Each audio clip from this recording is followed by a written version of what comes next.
حیات الصحابہ ٹاپک اللہ کے راستے میں نکل کر نماز پڑھنا۔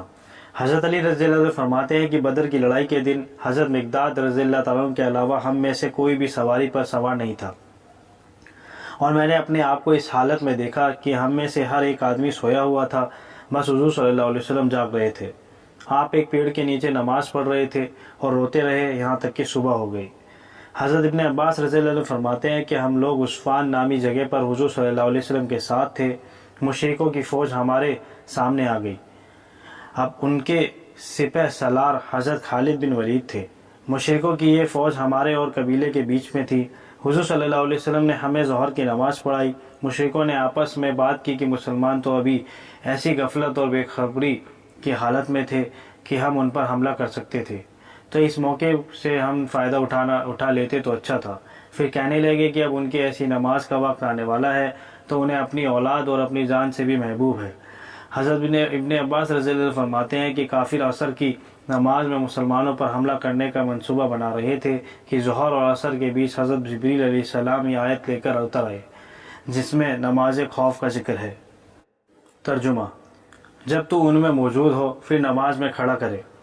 اور امام مسلم نے حضرت جابر رضی اللہ عنہ سے یہ روایت اس طرح نقل کی ہے کہ مشرکوں نے آپس میں کہا کہ بہت جلد ایسی نماز آنے والی ہے جو مسلمانوں کو اپنی اولادوں سے بھی زیادہ عزیز ہے۔ حضرت جابر رضی اللہ عنہ فرماتے ہیں کہ ہم لوگ حضور صلی اللہ علیہ وسلم کے ساتھ نخل نامی جگہ کی طرف غزوہ ذات الرقاع کے لیے نکلے۔ ایک مسلمان نے کسی مشرک کی بیوی کو قتل کر دیا یا اسے قید کر لیا۔ جب حضور صلی اللہ علیہ وسلم وہاں واپس آ رہے تھے، اس عورت کا شوہر آیا جو کہ کہیں گیا ہوا تھا۔ جب اسے بیوی کے قتل ہونے کی خبر ملی تو اس نے قسم کھائی کہ جب تک وہ محمد صلی اللہ علیہ وسلم کے صحابہ کا خون نہیں بہائے گا اس وقت تک وہ چین سے نہیں بیٹھے گا۔ چنانچہ وہ حضور صلی اللہ علیہ وسلم کے پیچھے چل پڑا۔ آپ نے راستے میں ایک جگہ پڑاؤ ڈالا۔ آپ نے فرمایا، آج رات ہمارا پہرا کون دے گا؟ ایک مہاجر اور ایک انصاری نے اپنے آپ کو پہرے کے لیے پیش کیا۔ انہوں نے کہا، اے اللہ کے رسول صلی اللہ علیہ وسلم، ہم پہرا دیں گے۔ آپ نے فرمایا کہ تم دونوں اس گھاٹی کے سرے پر چلے جاؤ۔ یہ دونوں حضرت عمار بن یاسر رضی اللہ تعالیٰ عنہ، حضرت عباد بن بشر رضی اللہ تعالیٰ عنہ تھے۔ یہ دونوں گھاٹی کے سرے پر پہنچے تو انصاری نے مہاجری سے کہا کہ ہم دونوں باری باری پہرا دیتے ہیں، ایک پہرا دے اور دوسرا سو جائے۔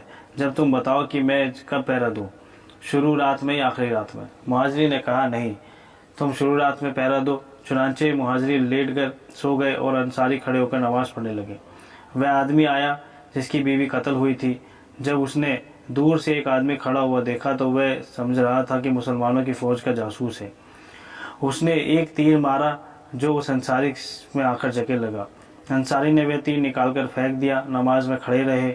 اس نے دوسرا تیر مارا، وہ بھی آ کر اس کو لگا۔ انہوں نے اسے بھی نکال کر پھینکا اور نماز میں کھڑے رہے۔